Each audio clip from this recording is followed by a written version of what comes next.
நான் ஸ்வீட் பேக்கரிக்கு போனேன் அப்படின்னாலே எனக்கு பிடிச்ச ஒரு பொருளை வாங்காமல் வரமாட்டேன். அப்படி என்ன பொருள் தானே பார்க்குறீங்க, ரசகுல்லா தான் எனக்கு ரொம்ப ரொம்ப பிடிக்கும்.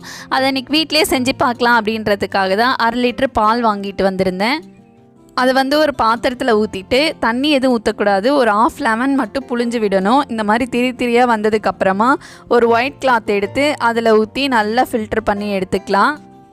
தண்ணி நல்லா வடிஞ்சதுக்கப்புறம் அதை நல்லா இருக்க பிழிஞ்சு ஒரு தட்டில் மாற்றிக்கலாம். கொஞ்சம் கூட தண்ணி இருக்கக்கூடாது, அப்போ தான் நம்ம உருண்டை பிடிக்கிறதுக்கு ஈஸியாக இருக்கும். அதுக்கப்புறம் நல்லா அழுத்தம் கொடுத்து நல்லா பிசைஞ்சு விட்டுக்கலாம். நம்ம சப்பாத்தி மாவில் பிசைவோம்ல, அந்த மாதிரி பிசைஞ்சிட்டு என்ன ஷேப் வேணுமோ அந்த ஷேப்பில் நீங்கள் எடுத்துக்கோங்க. நான் இன்றைக்கி பால் ஷேப் தான் எடுத்திருக்கேன். குட்டி குட்டி பால்ஸாக பண்ணிவிட்டு ஒரு பேனை அடுப்பில் வச்சுட்டு 1 கப் அளவுக்கு சர்க்கரை, அதே கப்பில் தண்ணி எல்லாம் போட்டு ஒரு கொதி வந்ததுக்கப்புறம் நம்ம செஞ்சு வச்சுருக்கிற பால்ஸையும் அதுக்குள்ளே போட்டு ஒரு 5 மினிட்ஸ் நல்லா வேக விட்டால் எடுத்தால் போதும். சூப்பரான ரசகுல்லா ரெடி.